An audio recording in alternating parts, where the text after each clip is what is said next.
Hello and welcome to the Success by Design weekly masterclass with me, your host for this session today, Abigail Barnes. And today I want to talk to you about 3 ways that we can remain focused around the distraction of everyday life and around the distraction of what's currently going on in the world. And that sounds like a really flippant way of describing this current pandemic, and I don't mean to describe it like that. What I mean by this is there are tips, tools and strategies and ways that we can always continue to manage our time to remain productive and effective in what it is that we are trying to achieve. There will always be things going on in the world, in our lives. There will always be distractions. And so with this week's show, I did debate whether to cancel it or not. This is episode 18, but I thought if I can give you three tools, 3 tips, 3 strategies that you can use, then this will be a beneficial use of our time. So I'm not sure if you have seen that I have started another show. It's a daily show and it is going on every morning at 11 a.m. GMT time in the UK. And we are talking about how to support people working remotely, how to remain productive, and how to manage your mental health from the point of view of there are so many people who have never worked from home before and don't necessarily know how to maximize that time, maximize their resource, and keep productive but also keep healthy and happy. So be sure to join me every morning. I will also be inviting guests on to talk about the well-being tips and advice that they have got for all of us who are finding ourselves in these unprecedented times.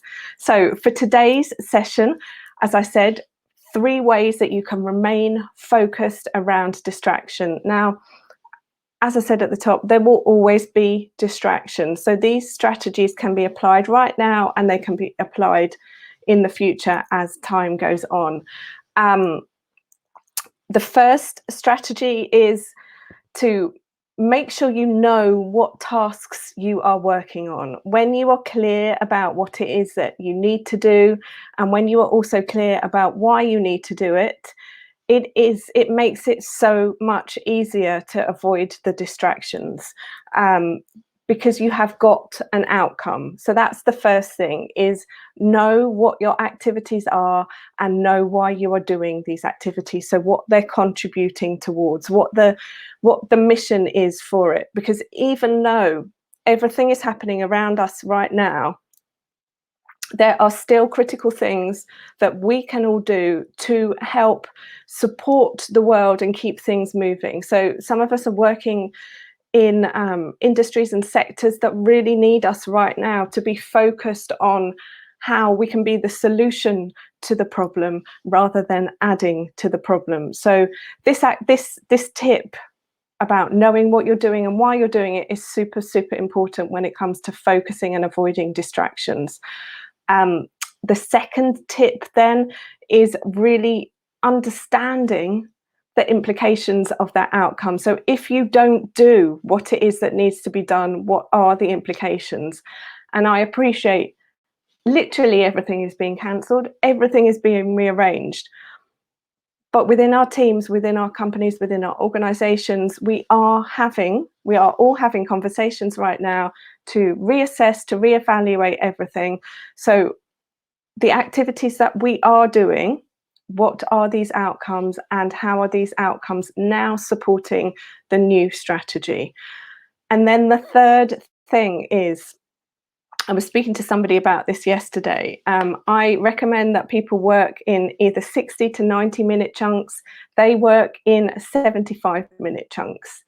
Now, do whatever chunk works for you, but chunking and giving yourself focused time to be able to turn off the distractions, turn off the email, turn off the phone for a certain period of time so that you can then concentrate on what it is that needs to be done, is the best way to create progress, to avoid the distractions, to stay focused, and to be of meaning in whatever it is that you are doing right now. And if there are things on your to-do list that were maybe important last week that you're wondering if they're important this week, take it upon yourself to be proactive, to look into, is this still important?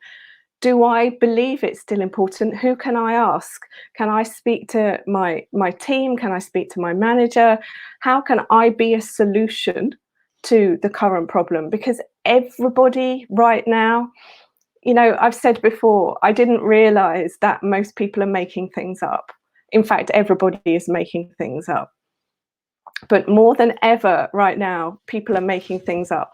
My key word in my business is pivot.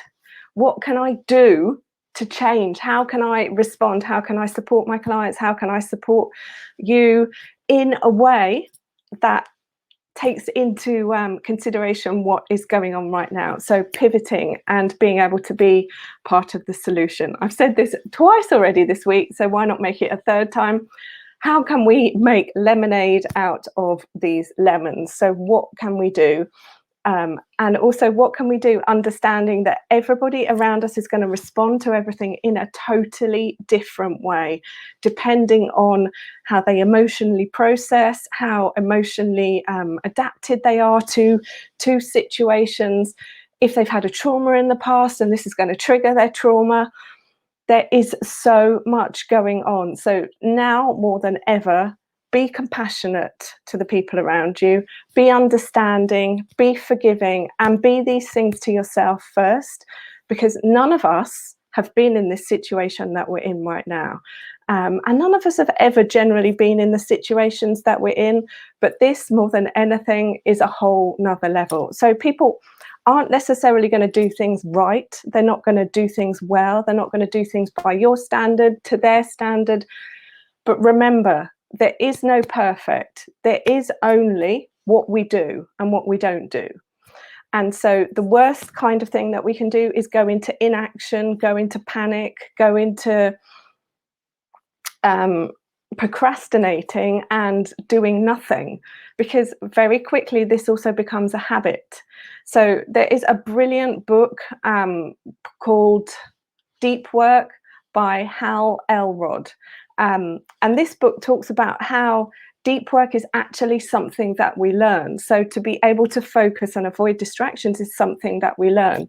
So what we're learning right now, what our brains are learning right now, is distraction, because all of our social medias are trying to distract us, give us messages, make us feel better, make us feel worse, give us information, etc., etc. The reality is nothing is doing anything that we don't allow it to do for us. So if we want to remain focused around all of these distractions, it's up to us to take control and to take control back, because nothing means anything except what we choose to make it mean.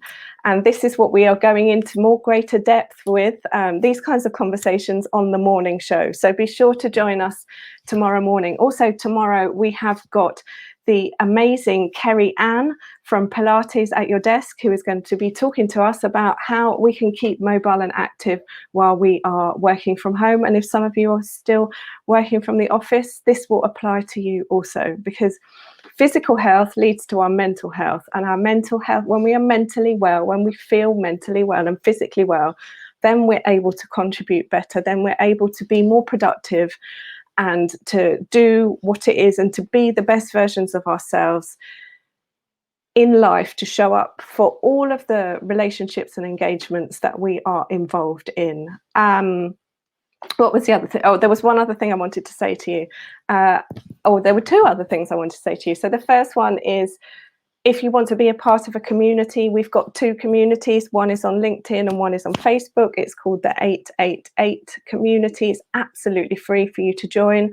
And I will leave the links to them in the comments below. If you've got any questions, leave them in the comments below.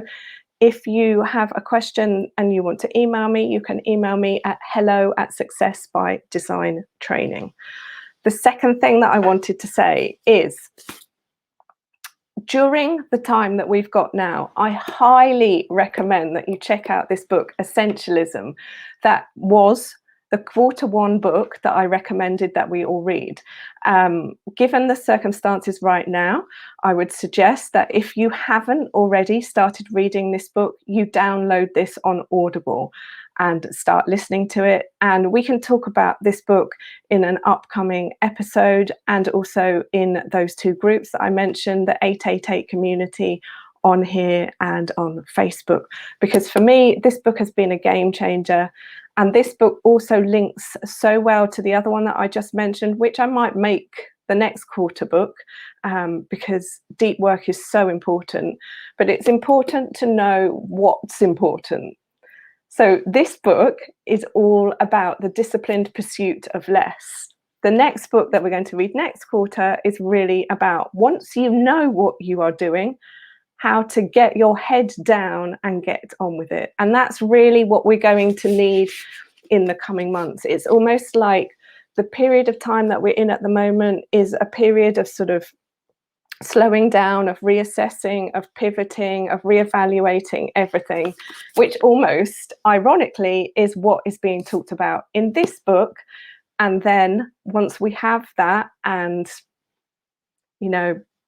fingers crossed everything works out, the next period, the next quarter, is really going to be about all of us understanding how to double down and move things forward, so that as a result of everything that's going on, we don't go backwards.